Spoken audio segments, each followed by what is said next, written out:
semua, balik lagi di Tanya Ahui yuk. Wih, mau tanya dong. Apa tuh? Kemarin kan kita udah punya side hustle bisnis kan. Kita udah punya konten gitu. Sekarang gue pengen tahu dong, apa sih bisnis properti dan gimana tuh kita mau memulai bisnis properti ya, bisa jadi sampingan juga mungkin ya kan. Oh, keren banget pertanyaan lo ya, Cak. Thank you, Huy.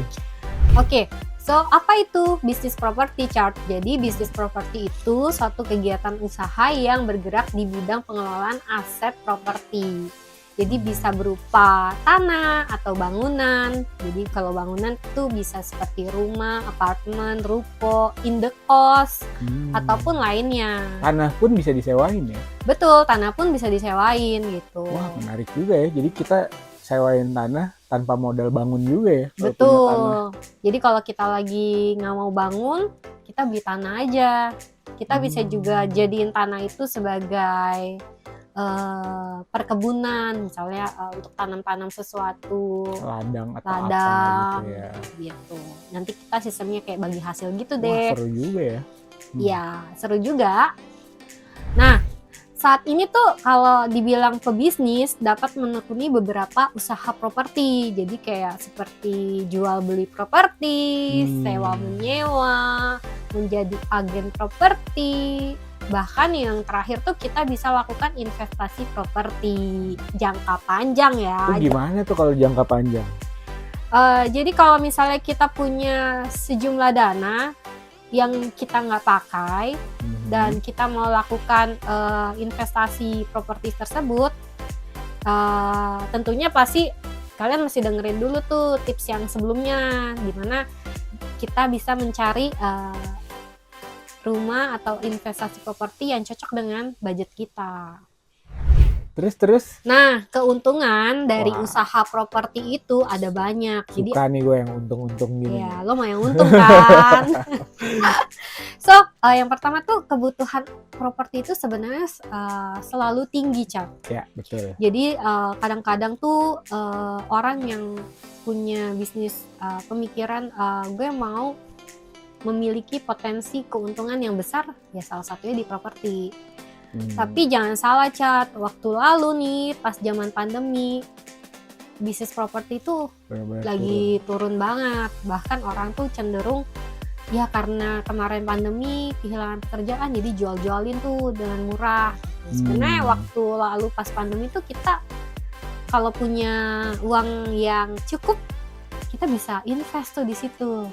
Harganya lagi murah banget gitu. Nah, yang kedua adalah properti itu kan aset yang berwujud ya, Cap. Ya. Jadi nilainya tuh cenderung stabil. Ya. Jadi bahkan meningkat di masa depannya. Ya. Jadi kalau kita hari ini beli, apalagi dalam bentuk tanah ataupun apartemen ataupun rumah, itu 15-20 tahun pasti harganya akan mengalami kenaikan. Wow. Gitu. Nah, yang ketiga adalah bisnis properti itu menghasilkan pendapatan yang pasif. Yes, betul. Apalagi ya nggak usah jauh-jauh lah ya. Kayak misalkan kalau kita bikin kos-kosan aja atau kontrakan gitu, kayak bisa lumayan banget tiap bulannya. Betul. Gue sendiri punya bisnis properti sewa menyewa unit rumah dan apartemen gitu. Nih editor kita pun ini punya kontrakan juga loh. Iya, keren banget kan. Jadi kita belajarlah sedikit-sedikit gitu. Punya beberapa portofolio lah selain investasi di tempat lain gitu. Yes. Jadi yang keempat nih, investasi properti itu dapat membantu kita membagi portofolio investasi kita dan mengurangi resiko kita. Betul sih, tapi ya emang kalau untuk investasi tanah atau apa ya jangka panjang ya, jadi nggak mungkin bisa kayak kita butuh sekarang besok cair gitu ya. Nggak bisa, itu butuh waktu. Istilahnya kita menabur sekarang untuk kita tuai nantinya. Betul. Terus kalau mau mulai apa aja nih berarti, Huy? Nah, kalau kita mau mulai untuk bisnis properti, yang pertama tuh kita perluas networking kita.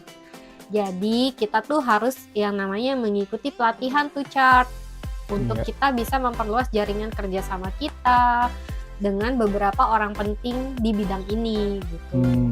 Nah, cara itu juga bisa membantu kita meningkatkan skill berbisnis kita dan komunikasi untuk tujuan agar bisa menjual rumah dan memasarkan properti dengan baik. Yes. Terus bisa juga mungkin kayak kita kolaborasi gitu kali ya. Ya, betul banget Chart. Yang kedua adalah kolaborasi dan menjadi agent properti. Jadi walaupun kita mungkin belum punya modal untuk belinya ya, mungkin kita bisa dibantu jadi agent juga ya. Betul. Nah, kayak di episode kita yang kemarin tuh, yang tentang side hustle, buat kalian yang belum denger, jangan lupa ya didengerin. Itu bisa jadi salah satu side hustle kalian. Jadi kalau misalnya jadi agent properti itu kan kalian tidak terikat kontrak. Ya. Jadi kalau kalian sudah punya skill yang memadai, bisa memulai bisnis properti dengan berkolaborasi di marketplace khusus properti. Salah satunya nih kalau yang booming kan di rumah123.com. Ups. Iklan. Masuklah. Terus. Nah, yang berikutnya adalah perhitungkan modal awal sebagai sumber pendanaan. Jadi kalau buat kita yang sudah punya dana, misalnya kita mau mulai deh dari yang kecil-kecil, investasi beli tanah, terus bikin kayak kontrakan atau kos-kosan yang deket kampus ataupun deket kantor pabrik, gitu ya. kantor. Nah, itu bisa juga kita lakukan. Jadi dengan modal tersebut adalah sebagai bentuk awal ya. Jadi modal awal untuk bisa create satu bangunan yang bisa ditempati oleh banyak orang gitu. Nah, pastinya nih nanti kalau udah bangun-bangun itu pasti harus siapin juga tuh dana-dana yang akan timbul, kayak nanti ada biaya operasionalnya gimana, biaya marketingnya untuk mempromosikan rumah ataupun kontrakan yang kita buat gitu kan, dan biaya yang lainnya.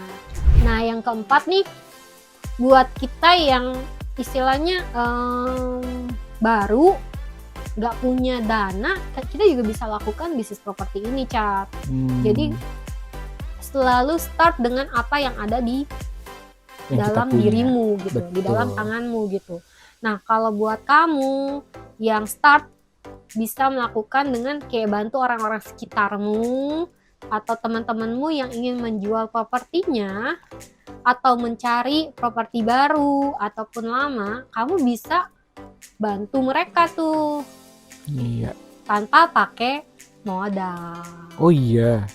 Oh iya sih. Jadi agent ya. Jadi agent. Betul. Tapi ingat, kalau kita buat yang masih agent-agent baru, kita perlu bisa jadi orang yang dipercaya. Karena kan bisnis properti itu bisnis kepercayaan yang nggak terlihat ya wujudnya. Betul sekali. Oke guys, jadi itu adalah tips-tips tentang berbisnis properti. So, semoga tips ini bisa membantu kalian ya dalam memulai suatu bisnis baru. Thank you. Thank you, Chart.